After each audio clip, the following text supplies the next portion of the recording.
국내 팩코노미 시장의 성장세가 눈에 띄고 있습니다. 한국농촌경제연구원에 따르면 2020년 3조 원 규모였던 팩코노미 시장이 2027년에는 배가 넘을 것이라고 예측하기도 했는데요. 실제 판매되고 있는 상품도 다양합니다. 반려동물 호텔과 유치원, 전용 피트니스는 물론 반려동물과 놀아주는 인공지능 로봇까지 등장했죠. 반려동물을 위한 의료기기도 관심을 받고 있는데요. 특히 반려동물의 질병을 미리 예방하고 진단하는 기기에 대한 수요가 커졌다고 합니다. 이는 생애 주기가 짧은 반려동물 특성 때문이죠. 반려동물의 건강관리에 어려움을 느끼는 반려인들의 고민을 해소해주는 스타트업이 한 곳 있는데요. 바로 반려동물 소변 검사 키트 어헤드를 주력 제품으로 내세워 펫 헬스케어 시장의 성장을 견인하고 있는 피펫입니다. 어헤드는 반려동물의 소변만으로 포도당, 백혈구, 빌리루빈, 자멸, 단백질 등의 10가지 항목을 검출해 다양한 질병의 초기 징후를 알려준다고 하는데요. 시약 막대에 반려동물의 소변을 묻혀서 피펫 모바일 앱에 업로드하면 9가지 이상의 질병에 대한 감지 결과를 제공해준다고 합니다. 체외 검사와 IT를 융합해 소중한 반려동물의 건강을 고통 없이 간편하게 확인함으로써 더 빠른 치료가 가능하기 때문에 기존 펫 헬스케어의 비효율도 제거하고 있는 것이죠. 또한 애견 신원 확인 솔루션 디텍트를 앞세워 펫보험 활성화에 기여하기도 했는데요. 반려동물 병원비 보장 서비스인 어헤드케어 그리고 반려동물 용품 정기 배송 서비스 피펫박스를 통해 펫보험 상품도 판매하고 있습니다. 최근에는 이를 바탕으로 동화약품으로부터 50억 원 규모의 시리즈 C 투자를 유치했다고 하네요.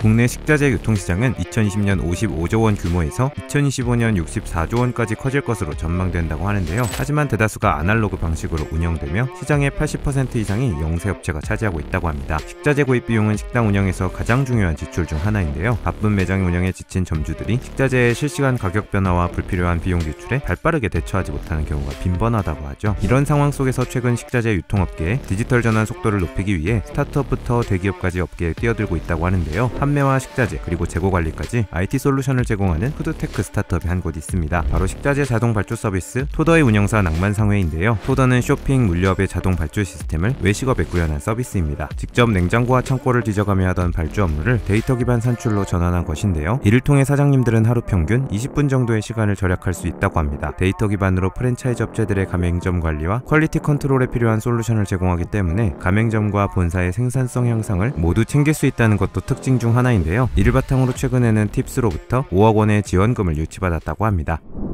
가전 렌탈은 생활가전 제조사들이 집중하는 시장이라고 합니다. 경기가 좋지 않아도 안정적인 수익을 얻을 수 있기 때문인데요. 일정 기간 소비자 이탈을 막는 락인 효과나 한 번에 여러 대를 묶어 파는 효과도 누릴 수 있죠. 여기서 락인 효과란 특정 제품이나 서비스에 소비자를 묶어두는 것을 말합니다. 소비자 입장에서도 렌탈은 매력적인데요. 상대적으로 적은 초기 비용 부담으로 고가의 가전을 사용할 수 있고 사용기간 내내 전문가의 관리도 받을 수 있죠. 정수기, 비데로 한정된 렌탈 품목이 최근 들어 공기청정기, 건조기, 무선 청소기, 안마의자, 식물 재배기 등으로 확대되면서 렌탈 시장의 성장세는 더 빨라지고 있다고 하는데요. 하지만 렌탈 시장의 유통 구조는 여전히 아날로그식이라고 합니다. 렌탈 서비스를 온라인으로 직접 선택할 수 있도록 해주고 있는 스타트업이 한 곳 있는데요. 바로 데이터 기반 렌탈 추천 플랫폼 렌트리입니다. 렌트리는 여러 회사의 렌탈 상품과 약정 조건을 비교하는 렌탈 제품 추천과 계약 조건 설계 등의 기능을 제공하는데요. 판매자 역경매 방식으로 다양한 제품을 한눈에 비교할 수도 있습니다. 디지털을 통해 불필요한 전화 상담과 아날로그식 유통 구조를 개선한 것이죠. 판매원이 입점할 경우 거래가 성사될 때만 수수료를 내기 때문에 광고비 지출을 크게 줄일 수 있다는 장점도 있는데요. 렌트리는 최근 중소벤처기업부의 기술 창업 지원 프로그램 팁스에 선정되어 5억 원의 지원금을 유치했다고 합니다.